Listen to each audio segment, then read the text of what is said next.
आपको बताएं कि संभल तशद्दुद से जुड़ी बड़ी कार्रवाई सामने आई है। पुलिस ने नामालूम मुल्जिमीन के पोस्टर चिस्पा कर दिए हैं और इन पोस्टर्स में 74 मुल्जिमीन की तस्वीर उजागर की गई है। पब्लिक प्लेसेस पर यानी अवामी मुकामात पर ये पोस्टर चिस्पा किए गए हैं। अब तक 76 मुजाहिरीन को गिरफ्तार किया गया है। मुल्जिमीन पर इनाम भी रखा गया है। मुल्जिमीन के सुराग देने वालों को ये इनाम दिया जाएगा। तो इस वक्त की बेहद अहम खबर, संभल तशद्दुद से जुड़ी बड़ी कार्रवाई सामने आई है। पुलिस ने नामालूम मुल्जिमीन के पोस्टर लगाए हैं। इनमें 74 मुल्जिमीन की तस्वीरें उजागर की गई हैं। सबसे अहम यह कि इन तमाम पोस्टर्स को पब्लिक प्लेसेस यानी अवामी मुकामात पर लगाया गया है। अब तक 76 मुजाहिरीन को गिरफ्तार किया गया है।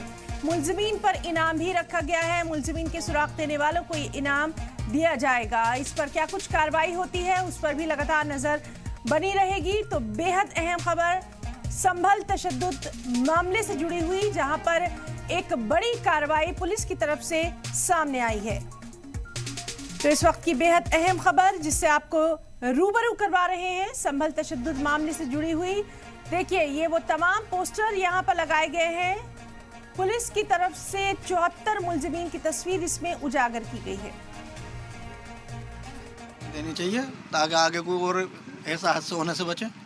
हाँ, क्यों नहीं बताएंगे साहब, पहचान में आएगा तो बताएंगे। जाहिर सी बात है, अपराधी अपराधी होता है, चाहे वो किसी बिरादरी का हो, किसी मजहब को। अपराधी अपराधी बताएंगे, अपराधी है तो, मगर यहाँ के नहीं है, सब बाहर के भी थे कुछ लोग। अच्छा, सब यहीं के नहीं है, तो यहाँ के है ही नहीं, बाहर के भी हैं कुछ लोग। अच्छा, हमारी पहचान में आई नहीं रही।